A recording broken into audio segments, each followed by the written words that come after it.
जय श्री कृष्णा दोस्तों। आज हम जानेंगे कि सरयू नदी को किसने और क्यों श्राप दिया। भगवान राम और उनकी जन्मभूमि अयोध्या का वर्णन सरयू नदी के बिना अधूरा है। सरयू नदी भगवान राम के जन्म से लेकर उनके वांगमन और जल समाधि तक की साक्षी है। पर क्या आप जानते हैं वह आज भी एक श्राप को ढो रही है। भगवान श्री राम से संबंध रखने वाली सरयू नदी का जल किसी भी पूजा पाठ में इस्तेमाल नहीं होता है, क्योंकि उन्हें एक श्राप मिला था। तो आखिर सरयू नदी को किसने श्राप दिया था और क्या था वो क्षण जिसने बदल दी इस पवित्र नदी की नियति, और क्या है सरयू नदी से जुड़ी पौराणिक कथा। जय श्री कृष्णा दोस्तों, एक बार फिर से हमारे चैनल में आपका हार्दिक स्वागत है। आपसे विनती है, अगर वीडियो थोड़ी भी अच्छी लगती है तो प्लीज़ लाइक कर दिया करें। लाइक करने में बिल्कुल भी संकोच मत किया करिए, और अगर चैनल में नए हैं तो चैनल को ज़रूर सब्सक्राइब कर लें। हिंदू धार्मिक ग्रंथ मत्स्य पुराण के अध्याय 121 और वाल्मीकि रामायण के 24वें सर्ग में सरयू नदी का वर्णन मिलता है। हिंदू धर्म ग्रंथ में मान्यता है कि भगवान श्री राम के जन्म स्थान अयोध्या में बहने वाली सरयू नदी भगवान विष्णु के अश्रुओं से प्रकट हुई थी। आनंद रामायण के यात्रा कांड में उल्लेख है कि प्राचीन काल में शंखासुर दैत्य ने वेदों को चुराकर समुद्र में छिप गया था। तब भगवान विष्णु ने मत्स्य रूप धारण कर उस दैत्य का वध किया और वेदों को ब्रह्मा जी को सौंपकर अपना वास्तविक रूप पुनः धारण कर लिया, जिसके पश्चात खुशी के कारण भगवान विष्णु के नेत्र से प्रेमाश्रु टपकने लगे। तो ब्रह्मा जी ने उन अश्रुओं को मानसरोवर में डालकर उन्हें सुरक्षित कर लिया था। फिर कुछ समय पश्चात इस जल को महापराक्रमी बेबस्वत महाराज ने अपने बाणों से मानसरोवर से एक जलधारा के रूप में बाहर निकाला, और यही जलधारा सरयू नदी कहलाई। बाद में श्री राम जी के पूर्वज भागीरथ ने गंगा जी और सरयू जी का संगम करवाया था। तुलसीदास ने भी सरयू नदी को अयोध्या का प्रमुख प्रतीक बताया है। साथ ही ब्रह्मा पुराण के 9वें अध्याय, वामन पुराण के 13वें अध्याय और वायु पुराण में गंगा, यमुना, गोमती, सरयू, शारदा आदि नदियों का हिमालय से निकलना बताया गया है। लेकिन हिंदू धर्म में एक मान्यता है कि कैलाश से निकली सरयू नदी शापित है।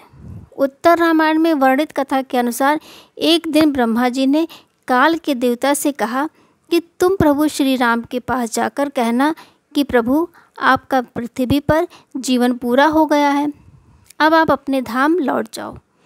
फिर साधु के वेश में काल देवता अयोध्या आए तो उन्होंने प्रभु श्री राम जी से कहा कि मैं एकांत में आपके साथ कुछ चर्चा करना चाहता हूँ।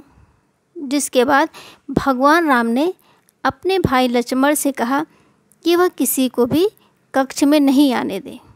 अगर कोई उनकी चर्चा को भंग करने की चेष्टा करेगा तो उसको मृत्युदंड दिया जाएगा। फिर लक्ष्मण जी अपने बड़े भाई प्रभु श्री राम की आज्ञा का पालन करते हुए खुद ही बाहर पहरा देने लगे।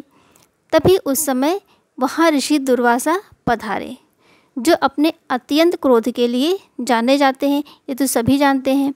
उन्होंने लक्ष्मण जी से भगवान राम से मिलने के लिए कक्ष के अंदर जाने का निवेदन किया, लेकिन लक्ष्मण जी ने श्री राम जी की आज्ञा का पालन करते हुए उन्हें कक्ष के अंदर जाने से मना कर दिया।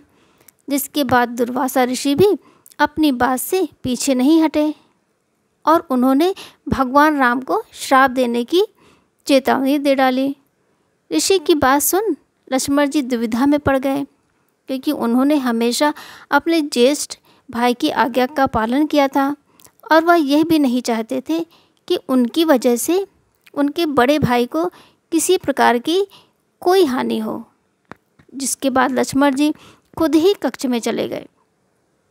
लक्ष्मण जी को चर्चा में विघ्न डालते देख भगवान राम धर्म संकट में पड़ गए। अपने वचन से मजबूर और भाई के प्रेम के कारण भगवान राम ने अपने भाई को मृत्युदंड देने के बजाय देश से निकाल दिया। उस युग में देश निकाला जाना मृत्युदंड के समान ही था। इसके पश्चात लक्ष्मण जी ने यह दुनिया छोड़ने का निर्णय लिया। वह सरयू नदी के तट पर गए और इस संसार से मुक्ति पाने के लिए उसी के भीतर चले गए। उनके सरयू नदी के अंदर जाते ही वह अपने शेषनाग के रूप में परिवर्तित होकर बैकुंठ धाम चले गए। अपने भाई लक्ष्मण के जाने के बाद भगवान राम ने भी संसार को त्यागने का निर्णय लिया। फिर उन्होंने अपना सारा राज अपने पुत्र और अपने भाइयों के पुत्रों को सौंप दिया और सरयू नदी में जल समाधि लेने के लिए चले गए। जैसे ही भगवान सरयू नदी के भीतर गए तो वह अचानक से अदृश्य हो गए। फिर कुछ समय पश्चात नदी के भीतर से भगवान विष्णु प्रकट हुए। उन्होंने अपने भक्तों को दर्शन दिया। इस प्रकार भगवान राम ने भी अपना मानव रूप त्याग कर अपना वास्तविक रूप धारण किया और बैकुंठ लौट गए। इसके बाद सभी राम भक्त उनके पीछे सरयू नदी में चले गए और ये सब देख भगवान शिव ने सरयू नदी को श्राप दे दिया कि आज के बाद जो कोई भी तुम्हारे जल को स्पर्श करेगा तो वो नरक का भागीदारी होगा, तुम्हारी कोई पूजा नहीं करेगा और न तुम्हारा जल किसी भी पूजा में प्रयोग किया जाएगा। तुम ही भगवान राम की मृत्यु का कारण बनी। भगवान शिव की बात सुन सरयू नदी उनसे बोली, प्रभु, भगवान राम ने स्वयं अपनी इच्छा से जल समाधि ली है, इसमें मेरा कोई दोष नहीं है। तब भगवान शिव ने सरयू नदी से कहा, मैं तुम्हें बस इतनी छूट देता हूँ कि जो कोई भी तुम्हारे जल को स्पर्श करेगा तो उसे पाप नहीं लगेगा और ना ही उसे कोई पुण्य मिलेगा। और सरयू नदी पर यह श्राप आज भी लागू होता है। तो मित्रों, सरयू नदी केवल जल की धारा नहीं बल्कि भगवान राम के त्याग, प्रेम और धर्म का मौन साक्ष्य है। जिस नदी ने स्वयं श्री राम को अपने में समाया, उसी पर आज भी एक श्राप का बोझ है। लेकिन यही तो हमारे शास्त्रों की विशेषता है, जहाँ हर घटना, हर पात्र कोई गहरा संदेश छोड़ जाता है। इस कथा से हम यही सीखते हैं कि प्रेम, वचन और धर्म के बीच जब संघर्ष होता है तो भगवान भी अपने भावों से बंध जाते हैं। अगर आपको ये कथा ज्ञानवर्धक और भावपूर्ण लगी हो तो कृपया वीडियो को लाइक करें, अपने विचार कमेंट में लिखें और हमारे चैनल को सब्सक्राइब करना ना भूलें। वीडियो देखने के लिए आपका बहुत बहुत धन्यवाद। जय श्री राम।